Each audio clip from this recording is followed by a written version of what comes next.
अंजना जी, और आपको भी हैरानी होगी कि कितना बड़ा वर्ल्ड ऑर्डर में भारत की पोजीशन क्या हो गई और पाकिस्तान की पोजीशन क्या हो गई।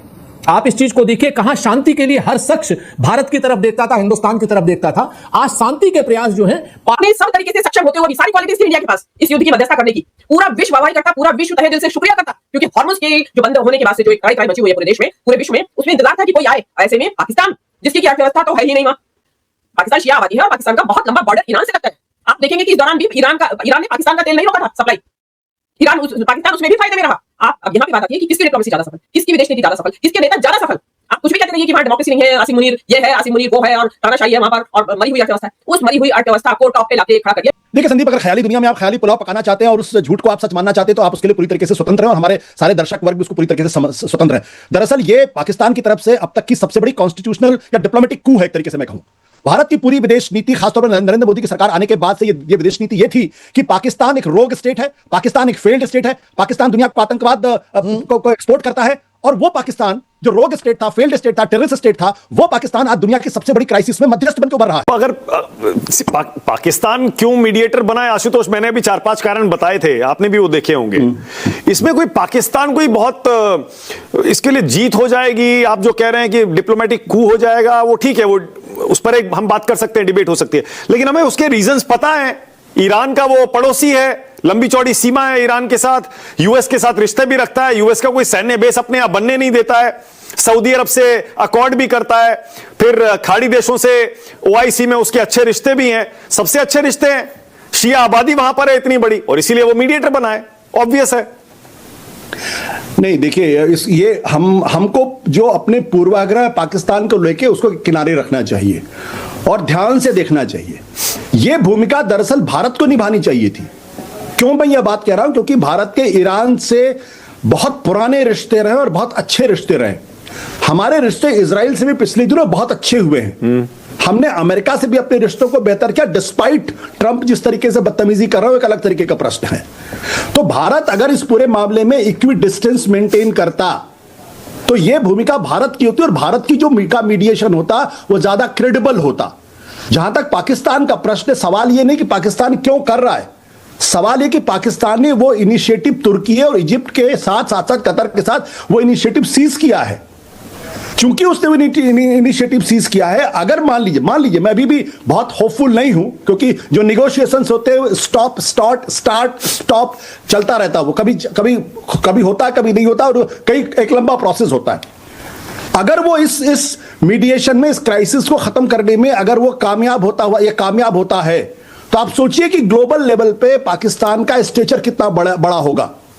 हम जिस देश को एक आतंकवाद देश बता रहे हैं, रोग स्टेट बता रहे हैं, फेल्ड स्टेट बता रहे हैं, और जो है वो इकोनॉमिकली बैंकरप्ट स्टेट है, जो आतंकवादियों को एक्सपोर्ट करता है, वो आज इस स्थिति में कि दुनिया की सबसे बड़ी क्राइसिस में वो मीडिएशन कर रहा। उसका जो आर्मी चीफ है वो ट्रंप से सीधे बात कर रहा। उनकी जो प्राइम मिनिस्टर है वो मसूद पेजेस्कियान से सीधे बात कर रहे हैं। इशाक डार सीधे विटकाफ से बात कर रहे हैं, जेरेड कस्टनर से बात कर रहे हैं, और जो तुर्की के जो फॉरेन मिनिस्टर हैं, और जो इजिप्ट के फॉरेन मिनिस्टर हैं, और कतर के जो फॉरेन मिनिस्टर, वो इसमें इन्वॉल्व हैं। क्योंकि सबको मालूम है कि ये 73 से भी बड़ा एनर्जी क्राइसिस पूरी दुनिया में है, और दुनिया का कोई भी देश इससे छूता नहीं रहेगा। अगर ये क्राइसिस बढ़ेगी तो पूरी दुनिया डूबेगी, इसलिए, और अमेरिका भी नहीं बचेगा इसमें। इसलिए कोशिश हो रही है कि इसको जल्दी से जल्दी इसका निपटारा हो। ये उसका व्यवहारिक पक्ष है। हमारे अपने पूर्वाग्रह पाकिस्तान को लेकर है। पाकिस्तान एक रोग स्टेट है, इसमें मुझे कोई संदेह नहीं। ईरान ने अपने समय में आतंकवादी संगठनों को प्रश्रय दिया, इसमें भी कोई संदेह नहीं। लेकिन इस वॉर में ईरान विक्टिम है, उसने वॉर शुरू नहीं किया।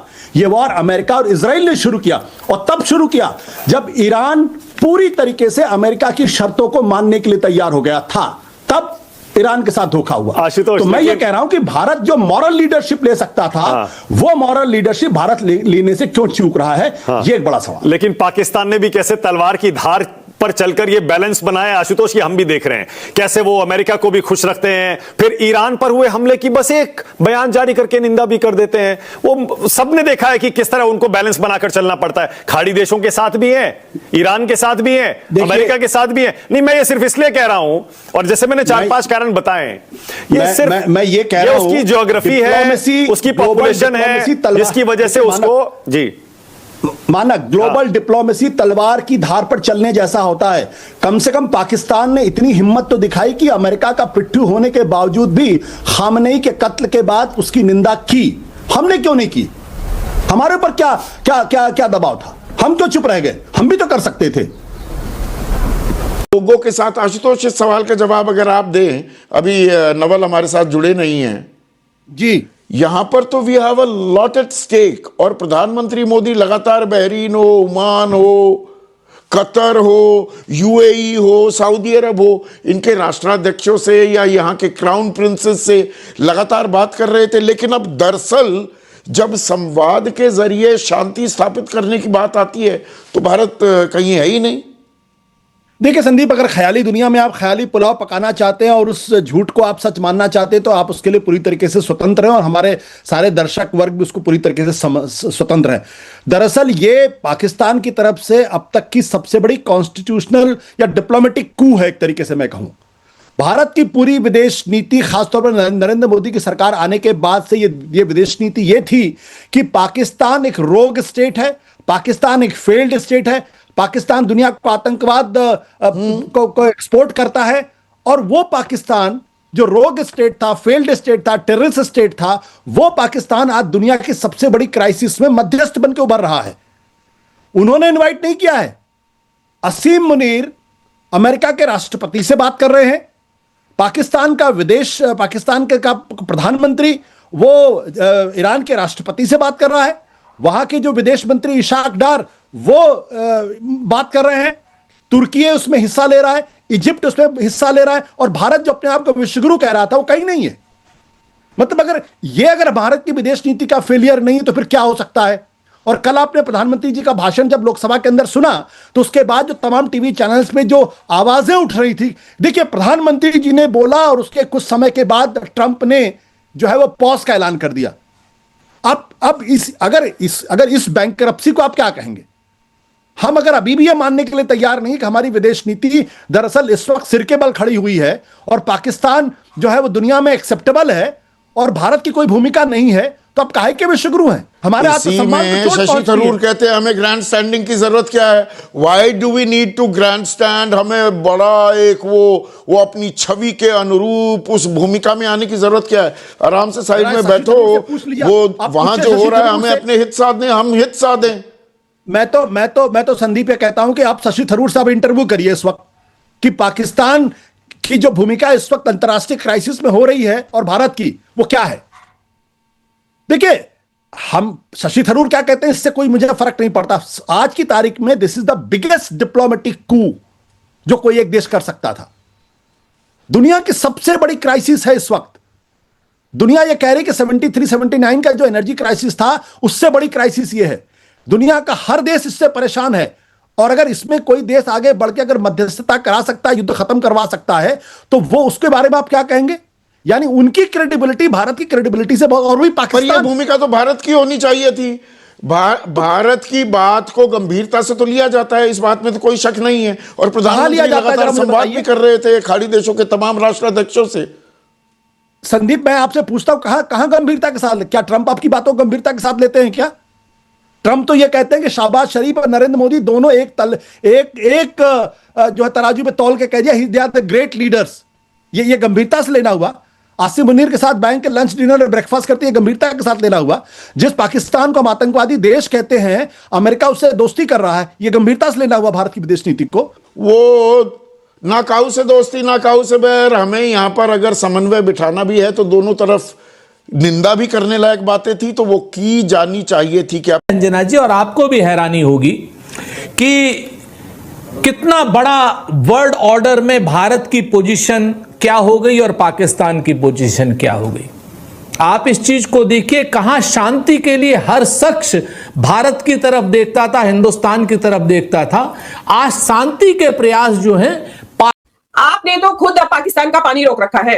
आप कैसे उस देश को समझाएंगे कि भाई, उन देशों को समझाएंगे कि भाई डिसैलिनेशन प्लांट हैं, जो वाटर डिसैलिनेशन प्लांट है, उन पे गोलियां मत चलाइए, गोले मत बरसाइए। वो कहेंगे तू कौन आया भाई समझाने वाला हमें, तू तो खुद पानी रोके बैठा है पाकिस्तान का। तो उस हिसाब से भी मोदी जी नहीं कर सकते थे, क्योंकि बिल्कुल साफ बात है कि आप कैसे समझाएंगे किसी दूसरे को कि तुम पानी के ऊपर मत आक्रमण करो, प्यासा मत मारो किसी को। आप तो खुद सिंधु जल संधि को सस्पेंड किए बैठे हैं, पानी रोके बैठे हैं। आप कैसे आप उनको कैसे समझाएंगे? तो आप तो हर तरीके से, आपने सब तरीके से सक्षम होते हुए भी सारी क्वालिटीज थी इंडिया के पास इस युद्ध की मध्यस्थता करने की। पूरा विश्व वाहवाही करता, पूरा विश्व तहे दिल से शुक्रिया करता, क्योंकि हॉर्मुज के जो बंद होने के बाद से जो एक त्राही मची हुई है पूरे देश में, पूरे विश्व में, उसमें इंतजार था कि कोई आए। ऐसे में पाकिस्तान, जिसकी की अर्थव्यवस्था तो है ही नहीं वहां, जहां की डेमोक्रेसी भी नाम के लिए बची हुई है, वहां पे जहां सेना का शासन चल रहा है, वहां की जो सरकार है वो भी लेजिटिमेट नहीं है, जबरदस्ती थोपी हुई सरकार वहां बैठी है। वहां पे उस देश का और आर्मी पर्सनल वो सरकार का मुखिया बना हुआ है ईरान, ट्रंप का। ट्रंप उसको 2-3 बार अपने व्हाइट हाउस में बुला के उसको लंच कराते हैं, और मोदी जी को क्या कहते हैं, वो गालियां देते रहते हैं, उनकी हर कोई मौका नहीं छोड़ते जिसमें कि वो उनकी इंसल्ट ना करते हो मोदी जी की। लेकिन मोदी जी जो है मीनू जी, आज लेकिन लोगों को क्या बताने की जरूरत है, क्योंकि लोग बोलेंगे कि आप लोग मिसलीड कर रहे हैं, आप लोगों का एक एजेंडा है, लेकिन क्या एक बेसिक सवाल आज ये नहीं पूछा जाना चाहिए कि क्या मोदी जी ने एक बहुत इंपॉर्टेंट, एक बहुत ही महत्वपूर्ण अवसर जो इस युद्ध को रुकवाने का था वो खो दिया? मोदी जी कर सकते थे, लेकिन जानबूझकर जो उनकी मूर्खतापूर्ण डिप्लोमेसी जो उन्होंने की, उसके चलते आज भारत को भुगतना पड़ रहा है। जी मीनू जी। देखिए, इसमें सबसे बड़ा सही स्टैंड वो होता इक्वी डिस्टेंस, दोनों से बराबर दूरी। ना हम ईरान के पक्ष में, ना हम इजराइल के पक्ष में हैं, हम युद्ध के विरोध में हैं। हम चाहते हैं कि हम बातचीत के जरिए, डिप्लोमेसी के जरिए मुद्दों को सुलझाया जाए। लेकिन मोदी जी तो तब बोलते हैं ना जब उन्होंने इसमें खुद विश्वास रखा हो। ऑपरेशन सिंदूर में आपने पहुंच गए वहां और मुंह की खा के वापस आए वहां से। आपने कहां वो रखा कि हम बातचीत के जरिए मसले को सुलझाना चाहते हैं? आपने सारा व्यापार बंद कर रखा है पाकिस्तान के साथ। आपके यहाँ तो बिल्कुल, मतलब किसी को अगर जो अंधभक्त है मोदी जी के, उनको अगर किसी को गाली देनी होती है तो वो ये गाली दी जाती है, आप पाकिस्तान चले जाइए, आपको यहाँ अच्छा नहीं लग रहा है। आपको मोदी सरकार की आलोचना कर रहे हैं तो आप पाकिस्तान चले जाइए। आप सरकार की नीतियों की आलोचना कर रहे हैं तो आप पाकिस्तान चले जाइए। मतलब पाकिस्तान का नाम गाली की तरह इस्तेमाल किया जाता है। तो आप तो हकदारी छोड़ बैठे हैं, क्योंकि आप न केवल एक मुस्लिम देश के, कई आप फलस्तीन के मामले में आप खुल के साथ नहीं आते हैं। आप हाँ जरूर अरब देशों के साथ जरूर आप गलभैया करते हैं, गले पड़ते हैं उनके सुल्तानों के, शेखों के साथ। तो आपको जो ये देश वो देश है नीलू जी, जिस वक्त इस देश के पास खाने के लिए नहीं था, ढंग से खाने के लिए नहीं था, जो एक किसी की दया रहमो करम पे अमेरिका से अनाज आ जाता था, उस गेहूं के ऊपर देश जिंदा था। उसके बावजूद भी रीढ़ की हड्डी रखता था, सीधी रखता था, गलत को गलत कहने का साहस रखता था, सही को सही कहने का साहस रखता था। तो ये चीजें, कोरियन वॉर में नेहरू की क्या भूमिका रही, हिस्ट्री के पन्ने पर रख के देखिए। उस टाइम 54 से 58 तक की बात है, 1954 से। और आज क्या है? आज तो हम सब तरीके से, हम कहा जाता है चौथे नंबर की अर्थव्यवस्था है। कुछ से भी है हमारी दुनिया में, केवल गले पड़ना, नेताओं को गले पढ़ के बताना इज नॉट योर से। मैं तो शुरू से देख रही थी, क्योंकि पाकिस्तान को मीडिएशन के लिए, पाकिस्तान में भी शिया आबादी है, पाकिस्तान शिया आबादी है, और पाकिस्तान का बहुत लंबा बॉर्डर ईरान से लगता है। आप देखेंगे कि इस दौरान भी ईरान ने पाकिस्तान का तेल नहीं रोका था सप्लाई। पाकिस्तान उसमें भी फायदे में रहा। आप अब यहां पे बात आती है कि किसकी डिप्लोमेसी ज्यादा सफल, किसकी विदेश नीति ज्यादा सफल, किसके नेता ज्यादा सफल। आप कुछ भी कहते रहिए कि वहां डेमोक्रेसी नहीं है, आसिम मुनीर ये है, आसिम मुनीर वो है, और तानाशाही है वहां पर, और मरी हुई अर्थव्यवस्था है। उस मरी हुई अर्थव्यवस्था को टॉप पे लाके खड़ा कर दिया, क्योंकि नहीं, वो पाकिस्तान है। आज दर्शकों को हमें याद दिलाना चाहिए, अभी 2 दिन पहले की खबर थी ना कि एक